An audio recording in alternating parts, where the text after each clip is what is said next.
Today, we are going to explore an important topic, training and development in the hybrid workplace. Based on the article by Swati Surabi, in this session, we will look at how training methods are changing to meet the needs of hybrid workforce and the strategies we can use to make learning more effective, flexible, and also impactful. Before we start, let me introduce myself first. My name is Nurhana Najha binti Muhammad Yusri. My student ID is 2024977947 and I am from class BA 2733C. Next, let's move to the main issue. The main issue is the need to adapt traditional training and development methods for the hybrid work environment. The finding of the article is the article introduced innovative methods for training and development within the framework of the hybrid work model using ADDIE model and also Kirkpatrick model. These innovative methods are both required and enabled by the technological progress of today. Next, there are several ways to overcome it. First, use advanced technology for smart training. In a hybrid work environment, one of the best ways to deliver effective training is by embracing advanced digital technologies.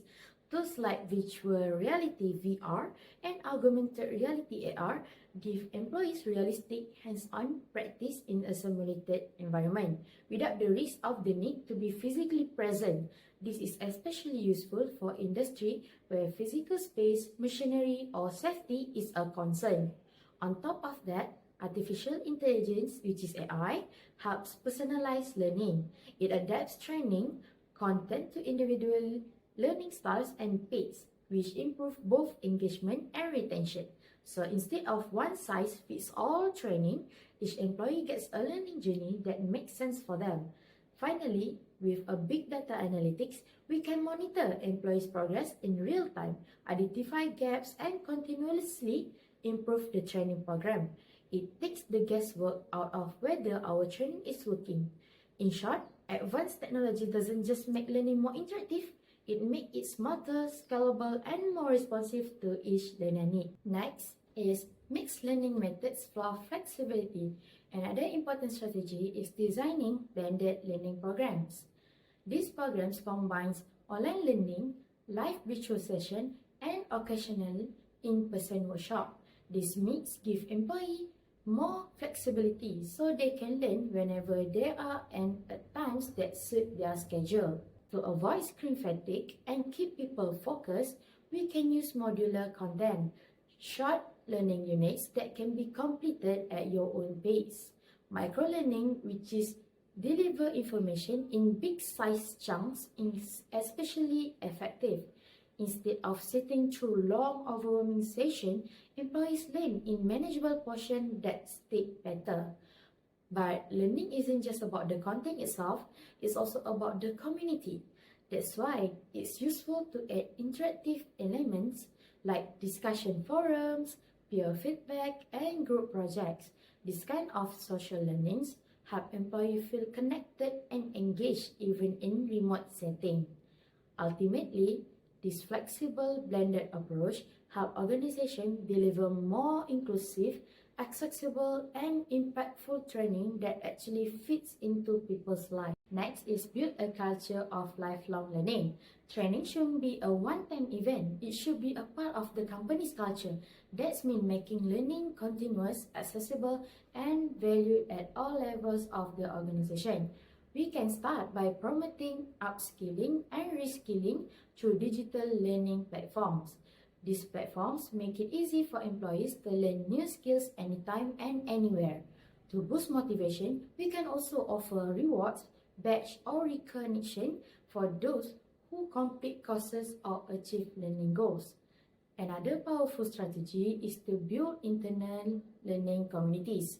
Think mentorship programs, knowledge sharing session, or buddy system. When employee learns from each other, it strengthens teamwork and keep knowledge flowing across the organization.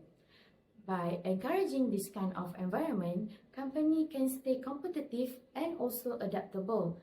With today's fast-changing technologies and job requirements, creating a culture of continuous learning isn't just a bonus, it's a necessity and it's a must. Last but not least, apply proven training and evaluation models. To make training work in the long run, we can't just design it well, we also have to measure its impact. This is where instructional design models like ADDIE and evaluation framework like the Kirkpatrick model came in. The ADDIE model helped us plan to deliver training in 5 steps. First, analysis, second, design, third, development, next is implementation and evaluation. It ensures we are building content with purpose and alignment to the outcomes. Then, once the training is delivered, we apply the Kirkpatrick model to evaluate it across 4 levels. First, how do participants feel about the training? That's the reaction level. Next, did they actually learn anything? And that's learning. Then, are they using it on the job? That's behavior. And finally, did it make a difference to the organization goals? And that's a result. In a hybrid environment, it's hard to observe behavior directly, but with digital tools and data tracking, we can still measure outcomes clearly where through quizzes, work performance, or engagement metrics.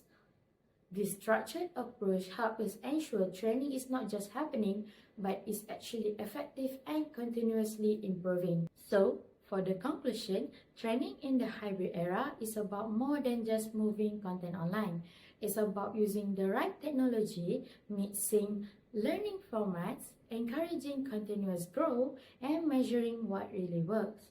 By doing this, organizations can build a stronger, more adaptable workforce that's ready for the future, no matter where they are working from. So that's all from me. Bye.